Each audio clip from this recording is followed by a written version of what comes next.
अगर आप कुछ ऐसा बना रहे हैं जो वास्तव में मायने रखता है, अगर आपको एहसास है कि जो आप कर रहे हैं वो वाकई महत्वपूर्ण है, तो 70 घंटे भी बहुत कम है। नारायण मूर्ति जी ने कहा है कि युवाओं को हफ्ते में 70 घंटे काम करने के लिए तैयार रहना चाहिए और हफ्ते में 7 दिनों का काम होना चाहिए। और बिल गेट्स कहते हैं कि ये 3 दिन होना चाहिए, 7 दिन नहीं। देखिए, कितना काम काफी होता है, ऐसी कोई चीज नहीं होती। अगर आप कुछ ऐसा कर रहे हैं जो सच में आपको करना पसंद है, अगर आप कुछ ऐसा बना रहे हैं जो वास्तव में मायने रखता है, अगर आपको एहसास है कि जो आप कर रहे हैं वो वाकई महत्वपूर्ण है, तो 70 घंटे भी बहुत कम है। हफ्ते में ये सिर्फ 70 ही क्यों होना चाहिए? आपको इसे ऐसे आंकने की जरूरत ही क्या है? मतलब अगर आप वो कर रहे हैं जो आपके और आपके आसपास के सभी लोगों के लिए वाकई मायने रखता है, तो उसे घंटों में आंकने की क्या जरूरत है? इसे घंटों से सीमित नहीं किया जाना चाहिए। लेकिन अगर आप सिर्फ जीविका चलाने के लिए काम कर रहे हैं, तो जरूर आप हमेशा देखेंगे कि कैसे घंटों को कम किया जाए। शायद इसलिए नारायण मूर्ति ने 70 घंटे कहा, क्योंकि भारत अभी भी एक विकासशील राष्ट्र है और हम इस राष्ट्र का निर्माण करना चाहते हैं। अभी बहुत कुछ बाकी है करने के लिए। अभी भी 40 से 50 करोड़ लोगों को उनकी बुनियादी सुविधाएं नहीं मिल रही हैं। उन सभी को अगर इसी जीवन काल में, हमारी पीढ़ी में अपनी मूल सुविधाओं को पाना है, तो हमें बहुत कुछ करने की जरूरत है। हम ये नहीं सोच सकते कि आराम कैसे करें, हमें ये सोचना चाहिए कि काम कैसे करें और कितना करें।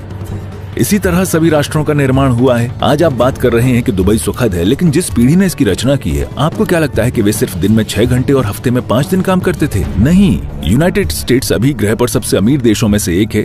आप पिछली पीढ़ियों से पूछिए कि उन्होंने कैसे काम किया। वो सभी दिन में 12-14 घंटे काम करते थे और उन्होंने एक महान राष्ट्र का निर्माण किया। अब हम सब बात कर रहे हैं कि कम से कम मेहनत कैसे करें। खैर, ये इस बारे में नहीं है कि आप कितना और कितने घंटे काम करते हैं। सवाल ये है कि काम के लिए आपका नजरिया क्या है। पहली बात तो, आप कुछ ऐसा कर ही क्यों रहे हैं जो आपके लिए मायने ही नहीं रखता? अगर आप कुछ ऐसा कर रहे हैं जो आपके लिए मायने रखता है, तो किसी और को घंटे तय करने की क्या जरूरत है? आप सबसे अच्छा जो कर सकते हैं, आप वो करेंगे। अगर हर कोई वो कर रहा है जो वो अपने जीवन में सबसे अच्छा कर सकता है, उस काम में घिसटे बिना, घिसटते तब हैं जब आपको लगता है कि आप किसी और के लिए कुछ कर रहे हैं। आप कुछ ऐसा नहीं कर रहे हैं जो आपके और आपके आसपास की हर चीज के लिए मायने रखता है। तो पूरी समस्या यही है, लोग बस जीविका चलाने की कोशिश कर रहे हैं। एक बार जब आप एक इंसान के रूप में आ गए, तो जीविका चलाना आपके जीवन का केंद्र नहीं होता। आपको बस आजीविका के लिए काम नहीं करना चाहिए, आपको इसमें से अपना जीवन बनाना चाहिए। आप जो भी करते हैं वही आपका जीवन है।